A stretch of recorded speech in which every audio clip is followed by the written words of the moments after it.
Kembali lagi dengan Amoris di sini. Oke, tadi kan udah buku pertama yang cara membaca pikiran orang lewat bahasa tubuh.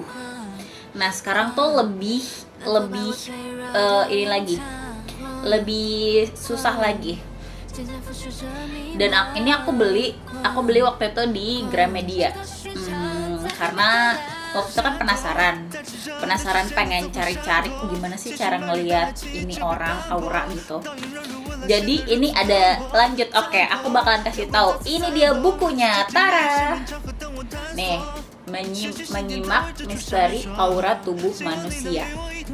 Nah, kalau ini waktu itu aku kalau nggak salah beli di Gramedia juga. Karena waktu itu kan gak sengaja lihat di bagian psikologi, nemu buku ini, jadi aku penasaran. Cuman ini ini agak jelek ya tuh. Tapi aku udah kasih pembatas buku juga nih. Aku kasih pembatas buku, aku bikin pembatas bukunya tuh. Aku udah baca ini. Kalau ini lebih spesifik ke baca aura manusia ya. Jadi kayak misalnya aura warna kuning, terus warna pink, warna biru dan lain sebagainya. Nah, kalau ini dia tuh lebih ke ini sih nih. Aura dalam tubuh merupakan pancaran cahaya energi yang menandakan kesan dari diri kita. Kondisi aura seseorang dapat berubah-ubah sesuai kondisi seseorang saat itu. Namun jika kita dapat mengendalikan aura, kita akan mampu mengetahui bagaimanakah sebenarnya kondisi kita. Mengingat pentingnya suatu medan energi atau aura dalam diri seseorang, maka tak jarang jika sebagian orang ingin dapat melihat, membuka, serta mengendalikan aura mereka. Untuk mendapatkan hal tersebut, mereka juga rela melakukan latihan-latihan melihat aura, melakukan terapi aura, dan lain sebagainya. Yang paling marak akhir-akhir ini adalah tentang memunculkan inner beauty dalam diri seorang wanita. Hal tersebut merupakan dambaan setiap wanita. Mereka juga menginginkan kecantikan dari dalam mereka dapat muncul secara kuat.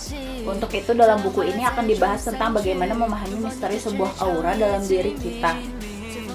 Yang tak sedikit orang mengakui tentang keberadaannya. Dalam buku ini kita juga akan mendapatkan bagaimana memanfaatkan aura dengan semaksimal mungkin untuk memenuhi kebutuhan diri sendiri kita. Selamat membaca. Oke, jadi aku bakalan review buku ini, Aura.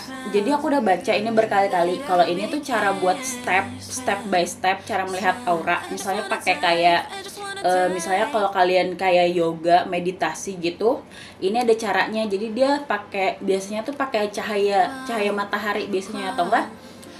Jadi kita kayak misalnya meditasi, terus nanti kita bisa ngelihat aura kita itu apa di biasanya pakai inian putih, layar putih atau enggak layar hitam. Jadi nanti aura kita kelihatan dari sini. Ini ada cara stepnya ya. Di sini ada step-stepnya nih. Ada cara-cara stepnya tuh. Misalnya kayak misalnya arti aura kita, misalnya kalau abu-abu, coklat, biru dan lainnya, ntar artinya apa. Misalnya kalau yang kuning itu biasanya ada tulisan hello-nya, itu berarti aura kita normal, bagus. Kalau aura kuning tuh berarti aura kita bagus. Cuman kalau yang agak hitam, coklat itu agak bahaya sih. Yang aku baca dari buku ini ya. Nah, ini kan juga nih nih kalau dia itu kalian pasti tahu lah ya, Dewi Lestari kalian pasti tahu lah, dia psikolog. Dewi Lestari Espesi nih bukunya dia, Dewi Lestari Espesi. Ini wajib banget kalian punya kalau kalian mau tahu cara membaca aura. Pokoknya yang suka dengan kayak hal-hal kayak gitu, kalian bisa cari buku ini ya. Ini covernya nih, aku kasih tahu. Oke. Jadi kayaknya itu aja sih yang bisa aku kasih tahu. Ini bukunya kayak gini tuh, kayak gini depan belakang. Oke, segitu aja ya, sekian. Dan terima kasih kalau kalian mau tahu review novel buku lagi. Aku bakalan bikin buku-buku yang suka aku baca dan aku punya ya. Oke, kalau gitu aja sih informasi yang aku mau kasih tahu ke kalian. Semoga membantu. Sekian dan terima kasih.